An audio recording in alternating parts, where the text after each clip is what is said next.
예, 안녕하세요. 오늘은 파견 근로자의 직접 고용 의무와 관련된 최근 판례를 소개해 드리도록 하겠습니다. 직접 고용 의무는 이제 꽤 판례가 나오고 있는데요. 지금 소개해 드린 판례는 그 중에서도 좀 나오지 않았던 판례입니다. 첫 번째가 이게 회생 절차 개시 결정하고 이제 파견 근로자의 직접 고용 청구권이 어떤 관계가 있는 것인지 여기에 대한 판례가 등장을 했고요.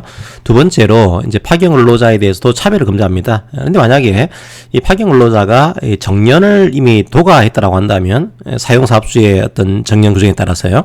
그렇다고 한다면 비교대상 근로자가 누가 될 수 있는 것인지 차별인지 아닌지 판단할 때 자 이게 판례가 나온 중요한 판례니까 그 내용들을 제가 소개해 드리도록 하겠습니다. 자, 먼저 이제 파견에 대한 이번 판례에 대한 사실관계를 말씀드리기 전에 파견 근로자가 직접 고용 관련해서 어떤 소송하는 것인지 소송 관련된 내용들을 잠깐 소개해 드리도록 하겠습니다. 1차적으로 근로관계에 대해서는 고용의사 표시에 대한 청구권을 행사합니다. 그러니까 이 파견 근로자를 사용사업주가 고용을 해야 되는 그 시점이 발생했을 경우에 고용을 해야 되는 거죠. 만약에 고용하지 않게 되면 이 파견 근로자는 고용의사 표시에 가름하는 판결을 청구할 수가 있는 구조입니다. 그래서 만약에 판결이 되게 되면 이때부터 직접 고용관계가 성립되는 구조가 만들어져요. 자, 이런 식으로 해서 근로관계에 대해서는 이런 청구권을 행사하게 되고, 두 번째로 이제 금전 청구는 이제 손해배상 청구를 하게 됩니다. 그때 세 가지로 나눠서 말씀을 드리면은 고용 의무가 발생하기 시점 이전에는 이제 파견 근로자와 사용사업주의 근로자가 차별초가 있는 경우에 요 차별적 초에 대한 손배를 청구할 수 있는 구조가 만들어지고요. 만약에 고용 의무가 발생했는데 고용하지 않았다 이 경우에는 역시 마찬가지로 이제 임금 상당의 차별적 소에 대해서 손배를 청구할 수 있는 거죠.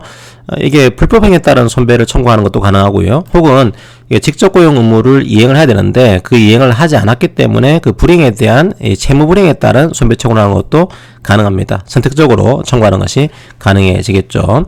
특별히 소멸시효 관련해서는 좀 이제 따져봐야 될 것들이 존재할 겁니다. 어쨌든 불법행위에 따른 손배 청구 혹은 채무 불이행에 따른 손배 청구를 선택적으로 하는 것이 가능하다라고 하는 거. 자, 그 다음에 판결이 되게 되면 이제 직접 고용 관계가 성립이 됩니다. 성립이 되기 때문에 이때부터는 이제 임금을 청구할 수 있는 구조가 만들어지겠죠. 자, 이 구조를 이해하시고서 좀 판례를 볼 필요가 있습니다. 자, 그 다음에 이 판례를 보기 전에 관련된 법률 규정을 보시게 되면 아까 제가 직접 고용 의무를 말씀드릴 때 이제 직접 고용 청구권에 대해 말씀드렸습니다. 그러니까 일종의 직접 고용 의무를 단순하게 공법상의 의무로 보지 않고 사업상의 청구권으로 보고 있는 거죠. 그 근거가 되는 조항이 민법 389조 2항입니다. 그래서 여기에 대한 사업상의 청구권을 행사할 수가 있고요. 그 다음에 또 하나 지금 판례에서 봐야 될 것 중에 하나가 그럼 고용을 해야 됩니다. 이제 파견 근로자를 불법 파견하게 되면 고용을 사용사업주가 해야 되는 거죠. 그런데 고용 의무에 대한 예외가 우리 파견법에 6조 2에 나와 있습니다. 첫 번째로 파견 근로자가 나는 고용되기 싫어요 이런 식으로 명시적으로 반대사를 표시했다. 이런 경우에도 고용할 의무를 면제해 주고요. 그 다음에 대통령으로 정하는 이유가 있다. 이런 경우에도 고용 의무를 적용하지 않습니다. 그러면 명시로 반대사를 표시했다. 이건 알겠는데 시행령으로 정한 정당한 이유 이게 뭘까요? 그죠? 그게 이제 임금채권보장법에 따라서 만약에 이 사용사업주가 회생 절차 개시 결정을 받았다. 혹은 파산 선고를 결정받았다. 혹은 사실상 도산으로 인정해냈다. 자, 이런 경우에는 이 사용사업주가 너무 재정적으로 힘든 거죠. 이런 경우에도 이제 고용의무를 좀 적용하지 않겠습니다. 이 내용을 만들어내게 됩니다. 자, 오늘 판례가 이 관련된 판례이기 때문에 예외 조항을 좀 이해를 하시라고 이제 법률 내용을 소개를 해드렸어요. 자, 그러면 오늘 판례의 사실관계를 좀 보도록 하겠습니다. 자, 사용사업주가 존재합니다. 그러니까 사용사업주가 불법 확인한 것으로 인정된 그런 형태로 이해를 하시고요. 자, 그리고 갑이라는 근로자는 2012년도 죄송합니다. 8월 2일자로 이제 고용 청구권이 이제 있는 것으로 그렇게 이해를 하시고요. 그런데 사용사업주가 2012년도 10월 17일자로 회생 개시 결정을 받았습니다. 그러니까 직접 고용 의무가 적용 안 되는 그 결정을 받은 거죠. 그리고 을근로자는 2014년도 이제 1월 1일자로 고용청구권이 발생을 했고 입사를 했습니다. 그리고 이제 입사할 당시에 이미 정년이 도관 이런 근로자로 이해를 하시면 되겠습니다. 나중에 정년 도관 근로자는 나중에 또 법리가 나오니까 그때 보도록 하고요. 자, 병이라는 근로자도 2014년도 12월 26일자로 고용청구권이 발생한 근로자입니다. 자, 지금 무슨 얘기를 하고 있는가 하면 회생 개시 절차가 이제 결정된 이후에 입사한 근로자로 여러분들이 이해하시면 되겠습니다. 그리고 이제 회생 절차가 종결이 됐어요. 2015년도 3월 6일자로 회생 절차가 종결이 됐습니다. 그리고 이제 정이라는 근로자는 회생 절차가 종결이 된 2016년도 8월 13일자로 고용청구권이 발생한 근로자로 이해를 하시면 되겠습니다. 자, 이때 두 가지가 문제가 되는데요. 아까도 말씀드렸지만 직접 고용 의무에 대해서는 회생 절차 개시가 결정되게 되면은 적용 안 된다 이런 내용이 뜨고 있었죠. 그런데 보니까 회생 개시 결정이 있기 전에 이제 고용청구권이 발생한 갑이라는 근로자, 결정이 된 이후에 고용청구권이 발생한 근로자, 그 다음에 회생 절차가 종결된 이후에 고용청구권이 발생한 근로자, 이렇게 세 가지로 나눌 수가 있습니다. 이때 이제 이런 결정이 직접 고용청구권에 미치는 영향, 그러면 이 근로자들은 고용청구를 할 수가 없는 것인지, 자, 이게 문제가 되겠죠. 자, 두 번째로 이제 중요한 법리가 또 하나 나오는데, 오히려 노무사 2차 시험 준비하는 분들은 두 번째 문제가 더 중요한 문제가 될 겁니다. 첫 번째 문제는 약간 그 임금체권보장법과 관련되는 그런 문제이기 때문에 약간 조금 내기가 쉽지는 않을 것 같은데 낼 수는 있습니다. 하지만 두 번째 문제는 상당히 중요한 문제죠. 우리가 파견 근로자에 대해서 사용사업주의 동종, 유사업무를 수행하고 있는 근로자가 있으면 차별하지 마세요. 이 조항을 두고 있습니다. 자, 그런데 문제는 뭔가 하면은 이 근로자가 이미 정년을 도과한 겁니다. 그럼 정년을 도과했을 경우에 비교를 해야 돼요. 그럼 도대체 이 사용사업주의 근로자 중에서 누구랑 비교할 거냐? 여기 하나 문제가 되고요. 두 번째로 그러면 내가 받았었을 임금에다가 실제로 받은 임금의 차액분을 청구하게 되는 거죠, 일반적으로. 그러면 이 정년을 도과한 근로자에 대한 적정 임금액, 이걸 어떻게 판단할 거냐? 자, 여기에 문제가 된 그런 케이스입니다. 처음 나온 판례 법리로 볼 수가 있겠죠. 그래서 요 케이스를 중심으로 여러분들이 공부를 좀 하시면 되겠습니다. 자, 회생에 대해서는 이렇게 하고 있습니다. 그러면 왜 회생 절차 개시 결정이 되게 되면은 사용자에게 직접 고용 의무를 적용하지 않게 될까요? 그런 예외를 둔 이유는 회사가 이제 힘든 거죠. 회사가 이제 사용사업주가 어려워가지고 회생 절차를 개시했는데, 요런 이제 사용사업주에 대해서도 직접 고용 의무를 부과를 하게 되면 회사가 오히려 회생하기 어렵다는 겁니다. 어렵기 때문에 결과적으로 파견 근로자의 만약에 직접 고용 의무를 부담을 시키게 되면 오히려 파견 근로자의 고용 안정에 도움이 안 된다, 이런 고려해서 예외를 둔 겁니다. 자, 그러다 보니까 어떻게 이랬냐면 아예 회생 개시 절차 개시 결정 전에 직접 고용 청구권이 발생한 경우, 이제 여기서는 갑이 되겠죠. 자, 갑의 경우에는 설사 회생 직접 고용 청구권이 발생했다고 하더라도 직접 고용 청구권이 소멸되는 것으로 그렇게 우리 판례가 이랬고요. 자, 두 번째로 회생 절차 개시 결정이 있은 후에는 직접 고용 청구권은 발생하지 않는 것으로, 그러니까 을과 병에 대해서는 아예 직접 고용 청구권이 발생하지 않는 것으로 이해를 했습니다. 자, 다만 사용사업주의 회생 절차가 종결이 되면은 그때부터는 새로 발생한 직접 고용 청구권을 행사할 수 있다. 즉, 그 이후에 직접 고용 청구권이 발생한 정은 이걸 행사할 수가 있는 구조가 만들어진다. 이렇게 해서 회생 절차 개시 결정과 직접 고용 청구권, 직접 고용 의무와의 관계를 좀 판례가 정리를 하게 됩니다. 도표를 보시면 충분히 이해가 될 것으로 생각이 됩니다. 자, 오히려 이제 더 중요한 문제가 이제 차별에 대한 문제인데 보도록 할게요. 자, 그러면 이제 파견 근로자가 있고 이제 사용사업주의 근로자가 있습니다. 여기에 파견 근로자, 여기에 파견이 근로자가 있어요. 그리고 사용사업주의 근로자가 있는 거죠. 자, 사용사업주의 파견 근로자와 동종 혹은 유사한 업무를 수행하고 있는 근로자가 있습니다. 자, 그런 경우에 여기에 대한 그 손해가 차별이 있으면은 손해를 배상을 해야 되는 구조가 만들어지는데, 문제는 이 파견 근로자가 이미 사용사업주의 규정에서 보게 되면은 정년이 도과를 한 거예요. 그러면 이 파견 근로자랑 이 사용사업주의 근로자가 있을 건데 누구랑 비교할 거냐, 그리고 이에 대한 손해배상을 인정할 거냐. 자, 여기에 이제 문제가 된 그런 케이스입니다. 자, 한번 내용을 보도록 하겠습니다. 자, 첫 번째와 두 번째 이 법리가 우리가 이미 알고 있는 그런 법리입니다. 그럼 사용사업주가 임금 차별에 대해서 손배 책임을 지는 거냐 이거죠. 왜냐하면 기본적으로 임금에 대한 책임은 파견 사업주가 져야 됩니다. 근데 사용사업주가 임금 차별에 대한 손배 책임을 부담하는 것인지 이 문제예요. 예, 그때 판례가 이런 판례 법리를 제시했죠. 자, 만약에 요 비교 대상 근로자가 이제 같은 종류의 업무나 유사한 업무를 수행하고 있다. 이걸 사용사업주가 알았어요. 그리고 통상적인 입장에서 합리적인 주의를 기울였으면 알 수 있어요. 알 수 있는데, 그러니까 우리 사업장에 파견 근로자와 동종 유사한 업무를 수행하고 있는 근로자가 있다. 혹은 뭐 이제 알 수 있었다. 이렇다고 한다면 사용사업주가 그럼에도 불구하고 자, 파견 근로자의 임금을 결정하는데 관여를 하고 있습니다. 혹은 영향력을 행사하고 있어요. 자, 그렇게 해서 사실상 임금 차별하고 있는 거죠. 자, 이런 경우에는 파견법 21조 1항을 위반하는 위법한 행위로서 민법 750조의 불법행위를 구성한다. 이렇게 얘기를 하고 있습니다. 그리고 이제 그런 차별이 없었더라면 받을 수 있었던 적정한 임금하고 지급받은 임금의 차이에 해당하는 손해를 배상을 해야 됩니다. 자, 이게 이제 일반적인 판례 법리죠.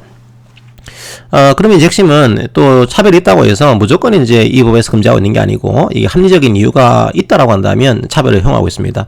그럼 합리적인 이유가 없는 경우에 이 차별을 금지하는 거죠. 이게 뭘 얘기하는 거냐? 첫 번째, 달리 처할 필요가 없다. 필요가 없는데 다르게 처하고 있다. 이런 케이스라든지 혹은 달리 처할 필요성이 있다고 하더라도 인정이 되더라도 그 방법 정도가 적정하지 않다. 자, 이런 경우를 의미를 합니다. 자, 그리고 이런 걸 어떻게 판단할 거냐? 개별 사안에서 문제가 된 불리한 처우의 내용과 정도 혹은 불리한 처우의 이유 요걸 기준으로 삼아 가지고 이 근로자의 업무의 내용, 범위, 권한, 책임 등을 종합 고려해서 합리적 이유가 있는지를 판단하겠습니다. 이렇게 해결합니다. 요걸 이제 우리가 알고 있는 판례 법리예요. 이미 나와 있는 판례 법리입니다. 그런데 이 판례가 중요한 이유는 요런 법리를 불법 파견에 대해서도 적용할 수 있다. 이런 얘기를 하고 있고, 자, 또 하나 중요한 것이 정년을 경과해서 근로를 제공한 경우에도 적용된다라고 해서 사용사업주의 정년을 경과해서 파견근로자가 일하고 있는 경우에도 이 법리를 그대로 적용하겠습니다. 이런 중요한 판례가 나오게 됩니다. 자, 그러면 이제 여기에 따른 또 이제 부차적인 판례 법리를 제시를 해야겠죠. 가장 중요한 문제가 그러면 차별의 가장 핵심은 비교대상 근로자가 존재해야 됩니다. 그러면 누구를 비교해서 차별인지 아닌지를 판단할 거냐? 요걸 이제 판단해야 됩니다. 자, 만약에 일단 기본 전제는요. 이제 같은 종류의 혹은 업무 혹은 유사한 업무를 수행하는 근로자가 있어야 돼요. 자, 당연히 이건 있어야 되고요. 있다는 전제하에서 첫 번째 비교대상, 첫 번째는 그런 업무를 수행하고 있는 정규직 근로자가 있다라고 한다면 그 근로자라고 비교합니다. 그러니까 정년의 경과한 정규직 근로자가 있다라고 한다면 자, 요 근로자와 비교한다. 파견 근로자를. 이게 원칙이고요. 근데 만약에 우리 회사에 이런 종류의 업무나 유사한 업무를 수행하는 정년의 경과한 정규직 근로자가 없어요. 없는 경우에는 그러한 경우에는 자, 이미 퇴직해서 사용사업주에게 촉탁직 등의 기간제 근로자로 채용이 된 겁니다. 그래서 이 기간제 근로자가 역시 같은 종류의 업무, 유사한 업무를 수행하고 있어요. 즉 정년 퇴직한 후에 기간제로 채용된 사용사업주의 근로자가 있다고 한다면 이 근로자와 비교하는 것도 원칙적으로 가능합니다. 그러니까 여기 없어야 되는 거죠. 1번이 없을 경우에는 2번도 가능하다. 그런데 우리 회사에 정년 퇴직한 이후에 같은 종류의 업무, 유사한 업무를 수행하는 근로자가 없어요. 정규직이건 기간제건. 이런 경우에 과연 정년을 경과하지 않은 근로자랑 비교하는 것도 가능하냐? 그럴 수밖에 없다는 거죠. 우리 판례 입장은 그럴 수밖에 없을 거다. 자, 그런데 이런 경우에는 이게 이미 파견 근로자는 정년이 경과했죠. 그런데 이 근로자는 정년을 경과하지 않은 겁니다. 따라서 이 경우에는 불리한 처우에 합리적 이유가 있는지를 이 파견 근로자는 이미 정년이 경과했다. 이 사정을 고려하도록 하고 있습니다. 그러니까 예외적으로 이 케이스는 가능하지만 추가적으로 파견 근로자는 정년이 경과했다. 이걸 고려해서 판단하도록 규정을 두고 있어요. 그러니까 판례가 얘기를 하고 있는 겁니다. 그래서 이제 비교대상 근로자의 순서는 판단 순서는 이제 세 가지로 보시면 되겠죠.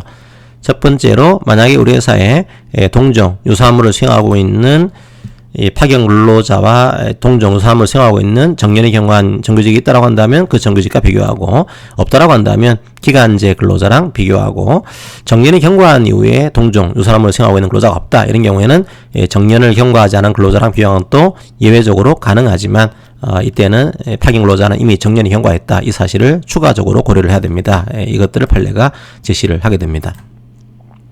자, 그래서 이 케이스 같은 경우는 여기 없는 거예요. 이것도 없는 거예요. 그래서 요 근로자랑 비교를 하게 된 겁니다. 자, 그런데 요 근로자랑 비교할 때 임금, 적정한 임금액의 차익분을 이제 손배를 해야 되는데, 과연 그러면 이 적정한 임금이 얼마가 되는 거냐 이거죠. 그걸 비교를 해야 됩니다. 그게 대해서 판례가 또 제시를 하고 있어요. 만약에 비교를 하는데 정년이 경과하지 않은 근로자를 비교하고 있습니다. 이 경우에 이제 임금 차익분은요, 적정한 임금은요, 사용사업소 소송에 정년 미경과 근로자가 받은 임금이 아닙니다. 그러니까 정년이 경과하지 않은 근로자가 받은 임금하고 파견 근로자의 임금하고 차익분이 아니고요.